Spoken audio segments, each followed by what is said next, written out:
Good morning everyone, welcome back to GK today. I hope आप सब बिल्कुल ठीक होंगे और आज हम डिस्कस करेंगे 14th ऑफ फरवरी के सबसे मोस्ट इम्पॉर्टेंट करंट अफेयर्स। चलिए अपना सेशन हम शुरू करते हैं। National research foundation is an autonomous agency that comes under the aegis of which union ministry. आपसे पूछ रहे हैं कि जो नेशनल रिसर्च फाउंडेशन है जो कि एक ऑटोनॉमस एजेंसी है, ये कौन सी मिनिस्ट्री के अंतर्गत काम करती है। तो नेशनल रिसर्च फाउंडेशन टोटली एक ऑटोनॉमस एजेंसी है और ये वर्क करती है under the ministry of science and technology. ठीक है, किस वजह से एजेंसी आजकल न्यूज़ में है? क्योंकि यूनियन बजट 2023 टू 24 में 2000 करोड़ रुपए एलोकेट किए गए हैं नेशनल रिसर्च फाउंडेशन के लिए, ताकि हमारा जो रिसर्च और इनोवेशन का फील्ड है वो काफ़ी ज़्यादा बूस्ट हो सके। ठीक है, इसी वजह से ये आजकल न्यूज़ में है। बस याद रखिएगा कि नेशनल रिसर्च फाउंडेशन किस मिनिस्ट्री के अंदर में काम करती है। ऑब्वियसली रिसर्च से एसोसिएटेड है तो ministry of science and technology. Next है NISAR is an earth observation satellite jointly developed by ISRO and which other countries space agency. NISAR जो कि एक अर्थ ऑब्जर्वेशन सैटेलाइट है, आपको बताना है कि कौन सी दो कंट्रीज इससे रिलेटेड है। फर्स्ट यहाँ पे बता दिया है इंडिया का इसरो, और सेकंड आपको बताना है। तो निसार का अगर आपको फुल फॉर्म पता होता तो आप इजीली इसको गैस कर पाते।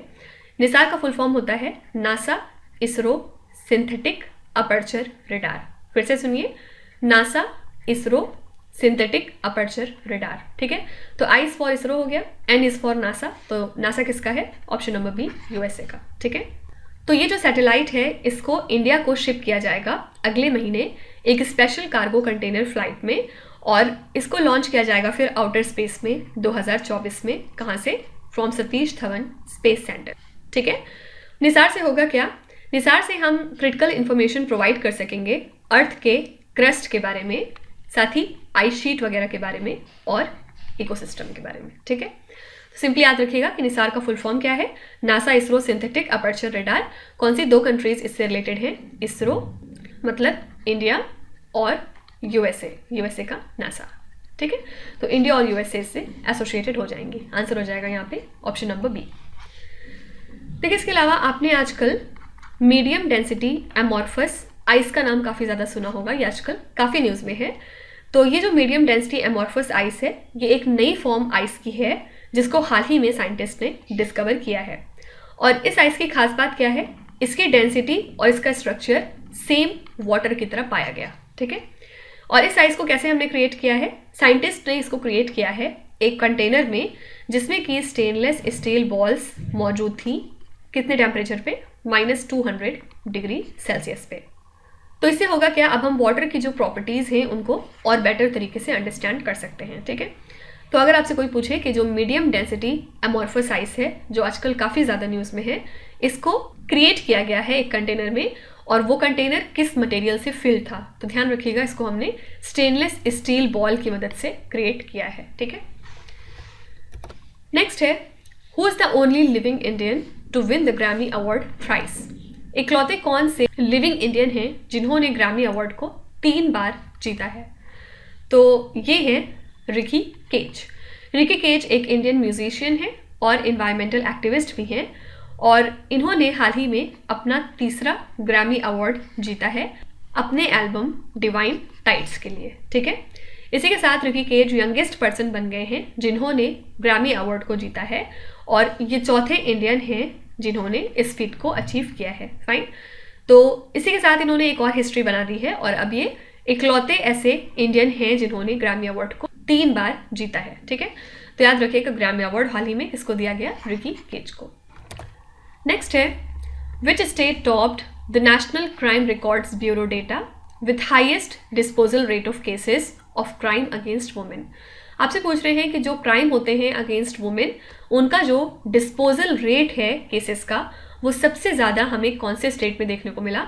मतलब कौन से स्टेट ने सबसे बेटर तरीके से जो वुमेन के अगेंस्ट हो रहे क्राइम हैं उनको डिस्पोज किया है as per the national crime records bureau data. तो investigation tracking system for sexual offenses को लॉन्च किया गया था 2019 में बाय द सेंट्रल गवर्नमेंट, ताकि सेक्सुअल असॉल्ट केसेस में पुलिस इन्वेस्टिगेशंस को ट्रैक किया जा सके। ठीक है, और ये करंटली ऑपरेट कौन करता है? नेशनल क्राइम रिकॉर्ड्स ब्यूरो, ठीक है। तो उत्तर प्रदेश ने सबसे ज़्यादा डिस्पोजल रेट अचीव किया है। कितना है इनका? 97.6%। मतलब टोटल यहाँ पे 75,800 केसेस पाए गए क्राइम अगेंस्ट वुमेन और इन्होंने डिस्पोज किया है 74,000 केसेस को। फाइन। तो जो इनका डिस्पोजल रेट था वो 97.6% के करीब रहा और इसी के साथ उत्तर प्रदेश ने इस लिस्ट को टॉप किया। फाइन। तो जो वुमेन के अगेंस्ट क्राइम होते हैं उन केसेस में सबसे ज़्यादा डिस्पोजल रेट हमें देखने को मिला उत्तर प्रदेश का। नेक्स्ट क्वेश्चन है, which company launch India's first hydrogen internal combustion engine technology? कौन सी कंपनी है जिसने इंडिया का पहला hydrogen internal combustion engine technology launch किया है? तो इंडिया का पहला hydrogen internal combustion engine technology launch किया गया है बाय रिलायंस इंडस्ट्रीज लिमिटेड। किसके लिए? फॉर हैवी ड्यूटी ट्रक्स, ठीक है। और इसको डेवलप किया है रिलायंस इंडस्ट्रीज लिमिटेड ने किसके साथ कोलैबोरेट करके? In collaboration with Ashok Leyland और डिफरेंट तरह के अदर पार्टनर्स की हेल्प से। और इसको लॉन्च किया गया है during the India energy week 2023। तो ये जो टेक्नोलॉजी है ये कार्बन एमिशन को बेसिकली मिनिमाइज करती है और बेटर परफॉर्मेंस डिलीवर करती है जब इसको कंपेयर करेंगे आप विथ कन्वेंशनल डीजल ट्रक, ठीक है। तो याद रखिएगा, इंडिया में पहली बार hydrogen internal combustion engine technology launch किसने किया है? ये है रिलायंस इंडस्ट्रीज लिमिटेड ने। इसके अलावा अगर हम इंडिया एनर्जी वीक की बात करें तो इसको हम कब ऑब्जर्व करते हैं, किस मंथ में? तो इंडिया एनर्जी वीक हर साल ऑर्गेनाइज होता है फरवरी मंथ में। इसका ऑब्जेक्टिव है इंडिया के इन्फ्लुएंस को शोकेस करना as a leader in the energy transition, ठीक है। और इसको इनॉग्रेट किया हमारे प्राइम मिनिस्टर नरेंद्र मोदी ने। इस दौरान इंडियन ऑयल का जो अनबॉटल्ड इनिशिएटिव है इसको भी लॉन्च किया गया, ठीक है। इसमें बेसिकली जो रिसाइकल्ड पॉलिएस्टर और कॉटन है उसको यूज़ किया जाता है रिटेल कस्टमर अटेंडेंट्स और एलपीजी डिलीवरी पर्सनल की यूनिफॉर्म को क्रिएट करने के लिए, ठीक है। साथ ही इंडियन ऑयल का एक और इनिशिएटिव है जिसका नाम है इंडोर सोलर कुकिंग सिस्टम। इसको भी रोल आउट किया गया कमर्शियल पर्पस के लिए, ठीक है। तो बस याद रखिएगा कि इंडिया एनर्जी वीक कौन से मंथ में हम ऑब्जर्व करते हैं, ये है फरवरी मंथ।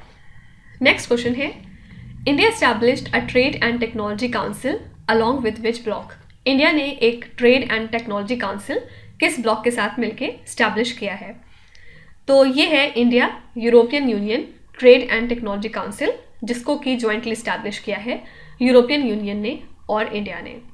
और इस नए काउंसिल में 3 वर्किंग ग्रुप्स बेसिकली सेटअप किए गए हैं, जिसमें पहला फोकस रहेगा strategic technologies, digital governance and digital connectivity. Second रहेगा इसमें green and clean energy technologies और थर्ड इसमें रहने वाला है trade, investment and resilient value chain, ठीक है। और ये जो वर्किंग ग्रुप्स हैं ये रिस्पॉन्सिबल रहेंगी for preparing the trade and technology council meeting. और कब होगी ये? Before the next bilateral India European union summit, ठीक है। तो ये सारी बातें आपको उतना याद रखने की ज़रूरत नहीं है, बस ये समझाने के लिए था। आपको बस याद रखना है कि ये जो ट्रेड एंड टेक्नोलॉजी काउंसिल है ये इंडिया ने किसके साथ मिलकर स्टैब्लिश किया है? तो ये है यूरोपियन यूनियन, ठीक है। नेक्स्ट क्वेश्चन है, the experiential technology innovation centre is a newly established research institute in which institution? ये जो XTIC है इसको इस्टेब्लिश किया जा रहा है एज अ रिसर्च इंस्टीट्यूट, किस इंस्टीट्यूशन में? आपको ये बताना है। तो ये जो सेंटर है ये एक न्यूली एस्टैब्लिश्ड रिसर्च इंस्टीट्यूट रहेगा IIT मद्रास में, ठीक है। और ये इंडिया का research and product innovation centre रहेगा जिसका फोकस है एक्सटेंडेड रियलिटी और हैप्टिक्स टेक्नोलॉजी। इसके लिए एक मेमोरेंडम ऑफ अंडरस्टैंडिंग भी साइन हुआ है between ISRO and IIT Madras, जिसमें डिसाइड हुआ है कि ये डेवलप करेंगे एक training module for the Indian space flight programme at the XTIC। और इसको डेवलप किया जाएगा using the augmented reality, virtual reality and the mixed reality, ठीक है। तो आपको याद रखना है कि ये जो एक्सपीरियंशियल टेक्नोलॉजी इनोवेशन सेंटर है ये कौन से इंस्टीट्यूशन में डेवलप किया जा रहा है? ये है IIT मद्रास। IIT मद्रास के बारे में एक चीज़ और याद रखिएगा, कुछ दिनों पहले हमने पढ़ा था कि IIT मद्रास को 242 करोड़ रुपीस का ग्रांट प्रोवाइड किया जाएगा अगले 5 सालों के लिए। किस पर्पज़ के लिए? क्योंकि इनका काम है रिसर्च करना on the lab grown diamonds, ठीक है। तो यूनियन बजट 2023 में हमारी फाइनेंस मिनिस्टर निर्मला सीतारमन ने बताया कि जो लैब ग्रोन डायमंड है ये एक तरह का टेक्नोलॉजी और इनोवेशन ड्रिवन इमर्जिंग सेक्टर है जिसमें हमें हाई एम्प्लॉयमेंट रेट देखने को मिलता है। तो यही रीज़न है कि आईटी मद्रास को इतना अमाउंट दिया गया है 5 सालों के लिए ताकि वो लैब ग्रोन डायमंड्स के ऊपर रिसर्च कर सकें। तो आपसे एक क्वेश्चन पूछा जा सकता है कि लैब ग्रोन डायमंड्स के ऊपर रिसर्च करने के लिए किस इंस्टीट्यूट को इतना अमाउंट प्रोवाइड किया गया है। याद रखिएगा ये है आईटी मद्रास। नेक्स्ट क्वेश्चन है which state budget announced a road map for setting up the green hydrogen hubs with outlay of 200 crore rupees. कौन सा स्टेट बजट है जिसमें एक रोड मैप तैयार किया गया है जिसमें डिसाइड हुआ है कि ग्रीन हाइड्रोजन हब्स को सेटअप किया जाएगा कितनी लागत के साथ 200 करोड़ रुपए।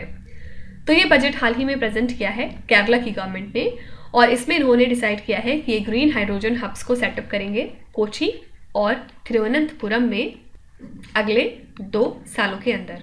ठीक है, और इसके लिए इन्होंने 200 करोड़ रुपए एलोकेट किए हैं, साथ ही 20 करोड़ रुपए और एक्स्ट्रा एयरमार्क किया गया है for this purpose in the budget. ठीक है, तो बस आपको ये याद रखना है कि ये जो ग्रीन हाइड्रोजन हब्स हैं ये कौन से स्टेट में सेटअप हो रहे हैं। आंसर हो जाएगा केरला स्टेट। नेक्स्ट है red sanders is prevalently found in which Indian state. Red sanders कौन से इंडियन स्टेट में पाए जाते हैं आपको ये बताना है। तो एज पर द साइट्स, जिसका फुल फॉर्म है the convention on international trade in endangered species of wild fauna and flora trade database, 28 incidents of red sanders confiscation, seizure and specimen were exported from India। ठीक है, और ये जो consignment हमने export किया है और ये जो कंसाइनमेंट्स एक्सपोर्ट हुए हैं कौन सी कंट्रीज को हुए हैं, China, Hong Kong, Singapore and US. कब से कब तक, 2016 से लेके 20 के बीच में। ठीक है, और रेड सैंडर जिसको आप रेड सैंडलवुड भी कहते हैं ये एक एंडेमिक ट्री स्पेशीज़ है जिसका डिस्ट्रीब्यूशन सबसे ज़्यादा हमें मिलता है ईस्टर्न घाट्स में। ठीक है, और प्रीवैलेंटली देखा जाए तो इसको पाते हैं हम आंध्र प्रदेश के स्टेट में। ठीक है, तो बस याद रखिएगा कि रेड सैंडर्स सबसे ज़्यादा कहाँ पे पाए जाते हैं, आंध्र प्रदेश स्टेट में। नेक्स्ट है when is the international day of human fraternity observed. इस डे को हम कब ऑब्जर्व करते हैं, तो यूनाइटेड नेशंस जनरल असेंबली ने 4 फरवरी को मार्क किया है as the international day of human fraternity. और कब डिसाइड हुआ था इस दिन को सेलिब्रेट करना, 2020 में। ठीक है, तो बेसिकली हम इस दिन सेलिब्रेट करते हैं वैल्यू ऑफ कंपैशन को, रिलीजियस अंडरस्टैंडिंग को और म्यूचुअल रिस्पेक्ट को। ठीक है, तो बस याद रखिएगा ये दिन हम ऑब्जर्व करते हैं 4 फरवरी को हर साल। इसके अलावा हम international day of zero tolerance for female genital mutilation कब ऑब्जर्व करते हैं, इसको हम हर साल ऑब्जर्व करते हैं 6 फरवरी को। ठीक है, किस लिए, ग्लोबल अवेयरनेस रेज करने के लिए about the issues concerning the female genital mutilation. ठीक है, नेक्स्ट है ministry of housing and urban affairs signed a memorandum of understanding with which organization to develop the waste to energy and biomethanation project in $1,000,000+ cities. तो कौन सी organization के साथ हमारी ministry of housing and urban affairs ने ये MOU sign किया है वेस्ट टू एनर्जी और बायोमेथनेशन प्रोजेक्ट को डेवलप करने के लिए $1,000,000+ सिटीज़ में। तो ministry of housing and urban affairs ने ये एमओयू साइन किया है इंजीनियर्स इंडिया लिमिटेड के साथ ताकि ये डेवलप कर सकें waste to energy and biomethanation project को उन सिटीज़ में जहाँ पे पॉपुलेशन 1,000,000+ है। ठीक है, और इसको साइन किया गया है as a part of promoting the green growth agenda. ठीक है, और टोटल यहाँ अभी बात करें तो 59 मिलियन+ सिटीज़ हैं इंडिया में और इंजीनियर्स इंडिया लिमिटेड इन सारी सिटीज़ को असिस्ट करेगा इन प्रोजेक्ट्स को डेवलप करने में ताकि वेस्ट मैनेजमेंट अच्छे तरीके से हो सके। ठीक है, तो इसके लिए याद रखिएगा कि ministry of housing and urban affairs ने इंजीनियर्स इंडिया लिमिटेड के साथ ये एमओयू साइन किया है। लास्ट क्वेश्चन है which country is the host of 2027 Asian cup football. आपको बताना है कि 2027 का जो एशियन कप फुटबॉल है इसके लिए कौन सी कंट्री होस्ट है। तो ये है सऊदी अरेबिया। तो सऊदीया को कंफर्म कर दिया गया है कि ये होस्ट रहने वाली है 2027 में होने वाले एशियन कप फुटबॉल का, और कंट्री कतर नेक्स्ट एडिशन इसका होस्ट करेगा जो कि होगा फ्रॉम 26 जून टू 16 जुलाई 2023। और इसी के साथ याद रखिएगा कि कतर ऐसी पहली कंट्री हो जाएगी जो कि 3 एशियन कप को होस्ट करेगी पहला इन्होंने किया था 1988 में, सेकेंड 2011 में और अब थर्ड ये करेंगे 2023 में। ठीक है, तो बस याद रखना है आपको कि सऊदी अरेबिया जो है 2027 में होने वाले एशियन कप फुटबॉल के लिए होस्ट रहेगा। तो ये थे हमारे आज के सभी इंपॉर्टेंट करंट अफेयर्स, और अब हम चलते हैं हमारे रिवीजन सेशन की तरफ, जिसमें हम नवंबर मंथ के करंट अफेयर्स रिवाइज कर रहे हैं। जो लोग यहाँ पे नए हैं उनको मैं बता दूँ एक बार कि करंट अफेयर्स करने के बाद लास्ट में आके हम अपना रिवीजन सेशन करते हैं, जिसमें हम किसी पर्टिकुलर मंथ का करंट अफेयर्स रिवाइज करते हैं। और किस फॉर्मेट में करते हैं, तो टोटल एक मंथ से 240 इंपॉर्टेंट क्वेश्चन हम पिक करते हैं, जिनको हम 15-15 करके 16 दिन में कवर करते हैं। ठीक है, और आज ये हमारा 13th डे है, मतलब ये पार्ट 13 है। इसके बाद 3 और सेशन बचेगा, जिसके बाद हम नवंबर मंथ अपना कंप्लीट कर लेंगे और इसके बाद हम जनवरी की तरफ शिफ्ट करेंगे। और इसके पहले हमने दिसंबर मंथ का भी करंट अफेयर इसी फॉर्मेट में रिवाइज किया है। तो जो लोग इसको देखना चाहते हैं या पढ़ना चाहते हैं तो वो पुराने लेक्चर्स को जाके रेफर कर सकते हैं, प्लेलिस्ट आपको चैनल पर मिल जाएगी। चलिए शुरू करते हैं। आज हम 181 से लेके 195 तक कवर करेंगे। The international film festival of India 2022 is celebrating 50 years of which language cinema. सबसे पहले ये बता दीजिए कि international film festival of India 2022 के लिए होस्ट कौन सा स्टेट था, तो ये था गोवा, और इन्होंने सेलिब्रेट किए हैं मणिपुरी सिनेमा के 50 साल। ठीक है, और याद रखिएगा कि 9 अप्रैल को हम सेलिब्रेट करते हैं birth anniversary of Manipuri cinema. Ayush Ministry has set up an academic chair in Ayurvedic science at which university? Ayush ministry ने अनाउंस किया था कि एकेडमिक चेयर को सेटअप करेंगे आयुर्वेदिक साइंस में, किस यूनिवर्सिटी में, at the western Sydney university. ठीक है, which country has recently passed it's free trade agreement with India? ये है कंट्री ऑस्ट्रेलिया।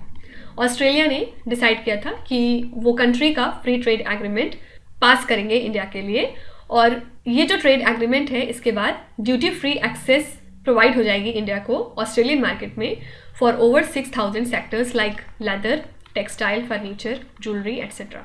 ठीक है, प्रेजेंट में ऑस्ट्रेलिया के प्राइम मिनिस्टर कौन है? Anthony Albanese.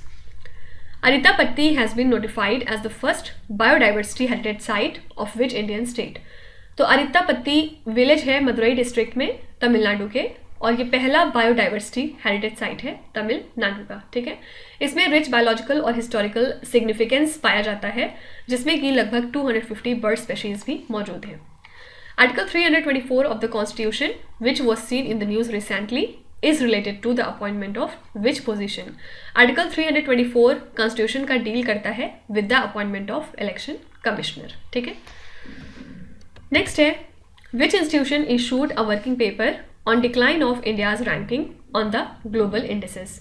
ये वर्किंग पेपर जारी किया था economic advisory council to the prime minister में, जिसमें बात हुई थी कि क्या रीज़न है कि इंडिया की रैंक कंटिन्यूसली डिक्रीज हो रही है ग्लोबल इंडिसेस में या फिर ग्लोबल रैंकिंग्स में। इसमें 3 तरह की रैंकिंग्स को बेसिकली एनालाइज किया गया था। इसमें पहला था freedom in the world index, second था वी डेमोक्रेसी इंडिसेस, और थर्ड था इसमें EIU का democracy index. Which cryptocurrency exchange recently collapsed leading to loss of billions in crypto market? ये था FTX। और याद रखिएगा कुछ दिनों पहले FTX ने एक हैक भी एक्सपीरियंस किया था, जिसके बाद hundreds of millions वर्थ के टोकन्स स्टोल कर लिए गए थे। Which organization manufactured the intermediate range ballistic missile Agni 3? तो जितनी भी अग्नि रेंज की मिसाइल्स होती हैं इनको DRDO मैन्युफैक्चर करता है, और किस वजह से अग्नि 3 न्यूज़ में थी? क्योंकि इंडिया ने इसका ट्रेनिंग लॉन्च कैरी आउट किया था। कहाँ से? APJ अब्दुल कलाम आइलैंड से, जो कि उड़ीसा में है। ठीक है, which union ministry announce the national Gopal Ratna award 2022? ये अनाउंस किया है ministry of fisheries, animal husbandry and dairying ने। ठीक है, 3 कैटेगरीज में इन अवार्ड को कन्फर किया गया था, जिसमें कि पहला था हमारा best dairy farmer rearing indigenous cattle, second था इसमें बेस्ट आर्टिफिशियल इंसेमिनेशन टेक्नीशियन, और थर्ड था best dairy cooperative. Which organisation has been exempted from petroleum and explosives safety organisation explosive rules? इससे एग्जाम कर दिया गया था इसरो को। ठीक है, नेक्स्ट है India conducted Garuda Shakti joint training exercise with which country? Garuda Shakti India conduct करता है इंडोनेशिया के साथ, और 2022 में ये जो एडिशन था ये 8वां एडिशन था इसका। ठीक है, आपको बताना है कि शक्ति कौन सी 2 कंट्रीज के बीच की एक्सरसाइज है, और मित्र शक्ति इंडिया किसके साथ कंडक्ट करता है। आपको दोनों के जवाब कमेंट्स में मेंशन करने हैं। Which state started a night squad initiative to shift people sleeping alongside roads to shelters? ये स्टेट है उड़ीसा। उड़ीसा ने डिसाइड किया है कि वो नाइट स्क्वाड को सेटअप करेंगे जो कि लोगों की मदद करेंगे जो रोड के किनारे सोते रहते हैं, उनको शिफ्ट किया जाएगा to the shelters for urban homeless. Caracas is the capital city of which country? Caracas capital city है वेनेजुएला कंट्री की। और किस वजह से न्यूज़ में थी? क्योंकि इंडिया और वेनेजुएला ने हाल ही में कंडक्ट किया था अपना चौथा round of foreign office consultations Caracas में बेसिकली, और यही कैपिटल सिटी है वेनेजुएला की। Which state or the union territory announced to form no-take zones to protect environment? ये है गोवा। No-take zones का मतलब क्या होता है? ये बेसिकली एक तरह का एरिया होता है जो कि सेट असाइड करती है गवर्नमेंट, और जहाँ पे किसी भी तरह की एक्सट्रैक्टिव एक्टिविटीज़ नहीं हो सकती, like fishing, hunting, lodging, mining, drilling etcetera. ठीक है, क्यों किया जाता है ये? हमारे इन्वायरमेंट को प्रोटेक्ट और प्रिजर्व करने के लिए। Which is the first state to create the role of director general of audit? तो तमिलनाडु ऐसा पहला स्टेट हो चुका है to create the role of director general of audit in India. ठीक है, इसके लिए तमिलनाडु स्टेट ने अपॉइंट किया है ऑफिसर को from the Indian audit and account service on deputation for this role. और इनकी रिस्पॉन्सिबिलिटी क्या होगी? जो इंटरनल ऑडिट डिपार्टमेंट्स हैं स्टेट के अंदर, उनको स्ट्रेंथन और स्ट्रीमलाइन करना, उनके फंक्शंस को बेसिकली। ठीक है, तो इसी के साथ हमने ये नेक्स्ट 15 क्वेश्चन भी कंप्लीट कर लिए। आई होप ये सारे रिवीजन सेशन आपके लिए बहुत ज़्यादा हेल्पफुल साबित हो रहे होंगे, और ये सारे करंट अफेयर्स के क्वेश्चन एज वेल एज ये वाले क्वेश्चन एप्लीकेशन में चल रहे डेली 20 MCQ सीरीज़ का पार्ट है। तो अगर आप इसको सब्सक्राइब करते हैं तो आपको सारे क्वेश्चंस बहुत ही वेल ऑर्गेनाइज्ड फॉर्मेट में दिए जाएंगे, जहाँ पे आप अच्छे से अपने एग्जाम की तैयारी कर सकते हैं। ठीक है, तो आप एक बार ज़रूर हमारा एप्लीकेशन चेक करिएगा। अगर आपको रेलेवेंट लगता है तो आप उसको परचेज कर सकते हैं।